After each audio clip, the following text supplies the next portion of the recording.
Yes, Fadi TV jinkwaniriza kadde kano ngenda kusaba subscribing atombere video no ka like bagita Fadi TV jimbana mawuli akabagatambula agaba sebo gwa mupya ngenda kusaba subscribing atombere video no ka like ensonga za Hassan Nduuga ne Alimpa Ronald zirudde nnyo mawuli ate zikyali munnyo olw'ensonga nti waganye okubeera enkolagana wakati wa Hassan Nduuga na Alimpa akyaganye okubanga yeetondera Hassan Nduuga Lwankubadde olwo abadde basasanya amawulire nti Hassan nti Alimpa yavudde ne yeetonda tebannaba kuvaayo kwetonda mbutongole. Maama Fina avudde n'ayogera ku nsonga eno. Maama Fina agamba nti Alimpa Ronald bye boogera Alimpa ayinza okuba kalifomu yali amususeeko obungi n'ekirala yali ava mu kkoma n'ekirala bannamawulire bamwetawulirako nnyo manyi ebisesinga Alimpa akyali mulwadde aba yeetaaga kawaazi ne bannamawulire tebamulinda nakuweza wiki ku kitanda baatandikirawo okugenda nga bamusaba zi interviews jjukira Alimpa nga yeetagamu sometime yeetagamu kaakadde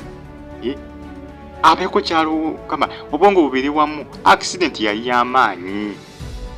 ebiseesinga abantu abasinga bafunya zi accident abamu emitwe gimala ebbanga tegikola kati accident yali y'amaanyi nnyo obanga ovanga ku accident eyatta abantu abo bonna abali mu motoka emmotoka yonna neggwawo Fina yagamba Alimpa kalifomu yamuliko mungi nnyo n'abamawulire bakadeedeeyi bamukozesa ensobi naye Maama Fina avudde kugamba neyeebaza Nduuga n'amwetondera olw'ebyo byabaawo kuba Maama Fina yeeyama okubanga ajjanjaba Alimpa mpaka lwaliwona ekyokulya buli kimu yeeyama okuwaayo buli kitagisa okuwaayo ssente zonna zitagisa mu ddwaliro okufuukula nga Alimpa Ronald atereera era nga awona. Maama Fina agambye nti Abdulmulaasi byonna byayogera by'okusaba embalirira tebirina pulaani tebirina makulu naye nga yeebaza musajja mukulu Nduuga Hassan kye yakola okwemetta omusaayi okwesiga omusaayi bannange olaba omuntu osanga omuntu yesako bwesa egiyita n'emusala omusaayi ne gutirika naye ne wessiwa naye katebeezamu omusaayi Nduuga gwe yeesaaba ng'ajjayo abantu balidde gulesi bakabuye sayidi bonna ng'emmotoka zibanyize nzi zibaweddeyo bonna n'abateeka mu mmotoka ye n'abateeka mu mmotoka ye bambi nga teesiwadde nakwesiwaladde n'akamu naye ate Alimpa ati bw'avaayo n'atandika ate okumulumba n'okuba nga amwataakenga n'okulaga obutasiima kiba kitabula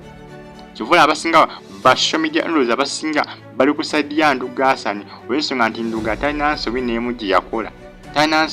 yakola talina mistake yonna gye yakola era Alimpa ne famire ye be balina okwetereza bo nga bo oyo Maama Fina agamba ssente ze bagamba Nduuga ze yalya si bituufu oyo Maama Fina agamba obukadde bubiri yabukwasa maama wa Alimpa omuto akakadde n'akakwasa Nduuga era Nduuga agamba nti ssente eddagala yakola ki yaligula ne ssente zitabula abantu tandise okulaba nti abantu abamu ssente zibatabula abantu bano nga ssente zibatabula nnyo famire ya Alimpa nga ssente zibatabula nnyo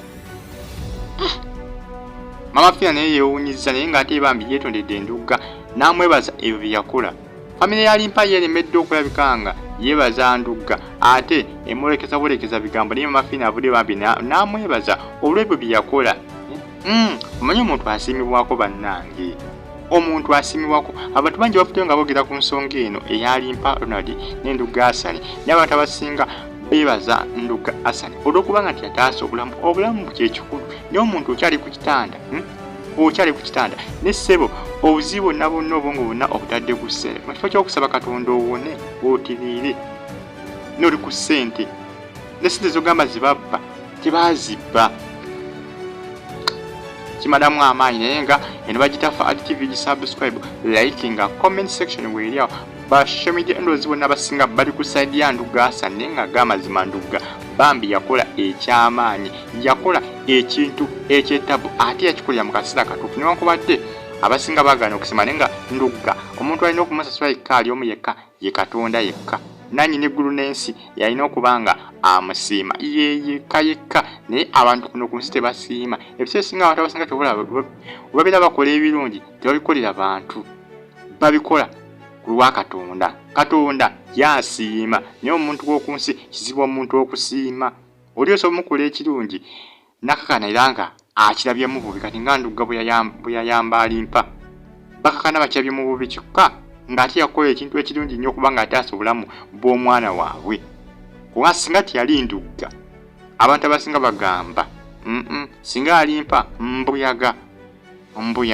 Basomedya ndowooza abasinga bonna bali ku sayidi ya Nduuga Hassan. Musubscribing ate mumpere video eno ka like. Eno bagita Fa'ad TV mbatomedeka bali Saudi Arabia, Qatar, Jordan, Bahrain mu ggwanga lya Oman. Timubale kubanga mugikumirako Fa'ad TV mba n'amawulire agaba gatambula mba ne updates eziba trending mu ggwanga lyaffe Uganda. Buli kade bisawa mu commenting ate mumpere video eno ka like. Mama Fina ye bwatyo bambi Yetondedde Nduuga Hassan era namwebaza olw'ekyo kyeyakola newankubadde family ya Alimpa yo yamwebaziza na bivumu. Mubeere bulungi, mweraba.